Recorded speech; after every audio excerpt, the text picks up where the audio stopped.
नमस्कार, मी दीपाली अभिजित बियाणे अहमदनगर महाराष्ट्र येथून चव महाराष्ट्राची या रेसिपी स्पर्धेत भाग घेत आहे। जे अस्सल खाणार ते चव महाराष्ट्राची मसाले वापरूनच आपली डिश बनवणार। तर चला आज आपण आपली डिश बनवूया। हे मला चव महाराष्ट्राचे मसाले मिळालेले आहे, तर या मसाल्याला वापरून मी माझी डिश तयार करणार आहे।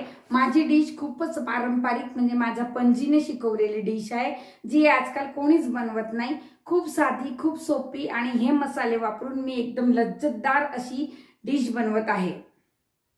चला तर मंडळींनो, आता आपण रेसिपी चालू करूया।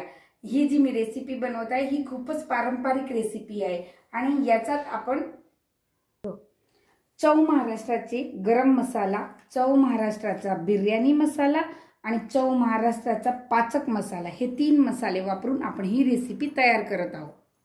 या रेसिपीसाठी मी इथे ज्वारी वापरत आहे। ही ज्वारी मी अंकुरित केलेली आहे, म्हणजे याला कोंब फोडलेले आहे। ज्वारीला ती तशी फुलून जाते आणि याला मी शिजवून घेतलेले आहे। याच्यात ज्वारीला कोंब येणे खूप महत्त्वाचे आहे की ज्वारीला कोंब फुटल्यावर ही भाजी खूप टेस्टी लागते। बघा इथे तुम्हाला दिसत असेल असे बारीक बारीक कोंब आलेले आहे ज्वारीला। तर ही ज्वारी इथे मी शिजवून घेतलेली आहे। कोंब आणण्यासाठी तिला 3-4 दिवस मी व्यवस्थित बांधून 8 ते 10 शिट्ट्या घेऊन नंतर ही ज्वारी घेतलेली आहे। त्यानंतर इथे मी काळे मसाले वापरत आहे। हे काळे मसाले घेताना मी इथे कांदा भाजून घेतलेला आहे, टमाटर भाजून घेतलेला आहे, खोबरं भाजून घेतलेलं आहे, लसूण भाजून घेतलेला आहे, आलं भाजून घेतलेलं आहे आणि सिमला मिरची भाजून घेतलेली आहे। हे व्यवस्थित आपण चुलीवर किंवा गॅसवर भाजवून नंतर मिक्सरमध्ये त्याचे असे उत्तम प्रकारे मिश्रण काढून घेतलेले आहे। बघा हा काळा मिश्रण माझा पूर्ण तयार झालेला आहे। आता यात आपल्याला वापरायचं आहे दाण्याचे कूट, तीळ, थोडंसं दही, आवश्यकतेनुसार मीठ, चव महाराष्ट्राची पाचक मसाला, चव महाराष्ट्राची गरम मसाला आणि चव महाराष्ट्राची बिर्याणी मसाला असे 3 मसाले वापरून मी ही भाजी तयार करणार आहे। तर चला तयार करूया। आता याच्यात मी थोडेसे तेल आणि तूप टाकलेले आहे, त्याला व्यवस्थितरित्या गरम केलेलं आहे। मी काळ्या याच्यातच ही भाजी करते जेणेकरून त्याला एकदम जास्त असं स्वाद यायला पाहिजे। आता याच्यात थोडंसं मी जिरं टाकलेलं आहे। बघा जिरं उत्तम रीतीने असे फोडणी आलेली आहे याला। याच्यात मी टाकत आहे काळा मसाला जो की आपण तयार करून ठेवला होता।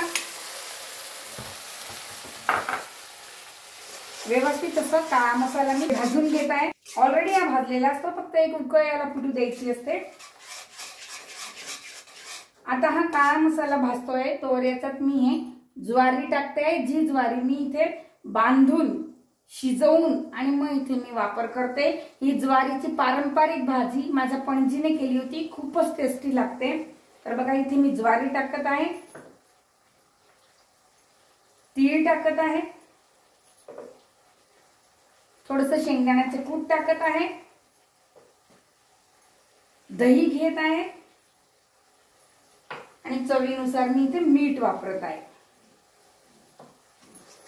आता याच्यात आपल्याला मसाले टाकायचे। हे बघा व्यवस्थितरित्या असं मी मिक्स करून घेतलेलं आहे।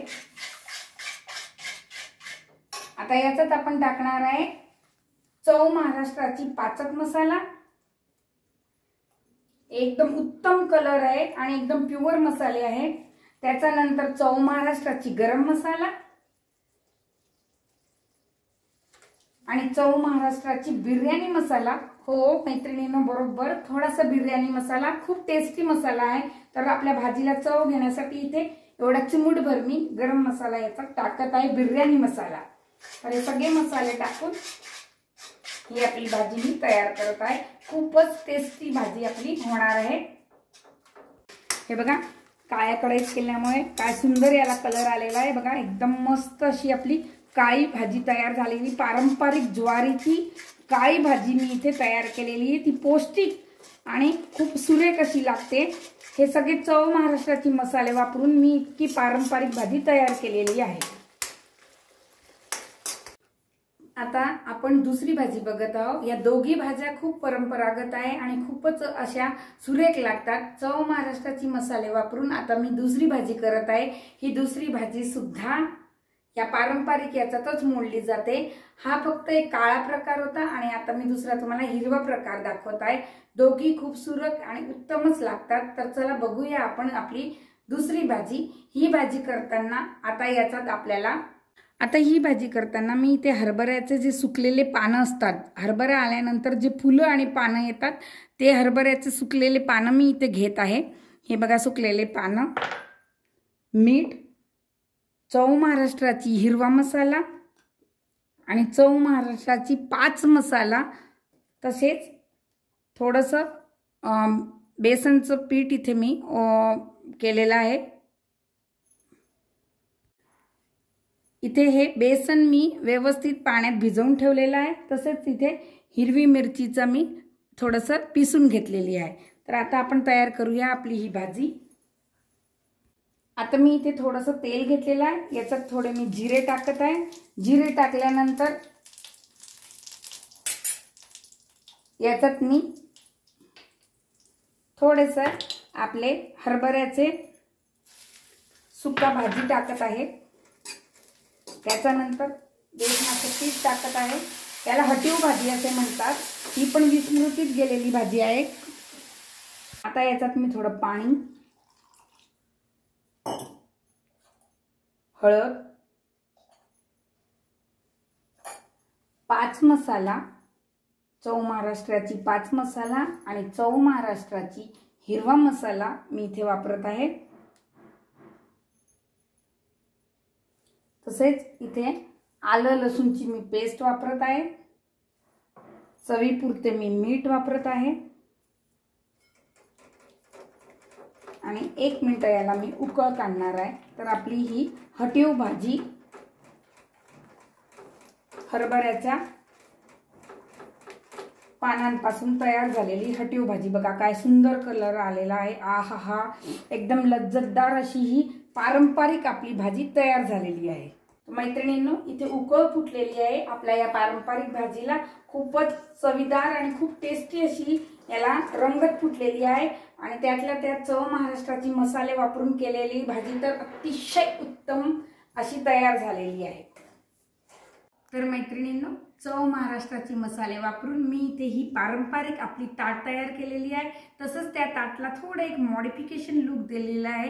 दोघी एकच आहे, फक्त ही पारंपरिक आहे आणि ही मॉडिफिकेशन असं रूप दिलेलं आहे आणि हे सर्व मी चव महाराष्ट्राची मसाले वापरून तयार केलेलं आहे। चव महाराष्ट्राची मसाले अतिशय उत्तम, सुगंधित आणि त्याच्यामुळे आपली रेसिपी खूपच छान होते। तर तुम्ही सुद्धा चव महाराष्ट्राची मसाले वापरा आणि आपला स्वयंपाक अतिशय उत्तम बनवा। नमस्कार।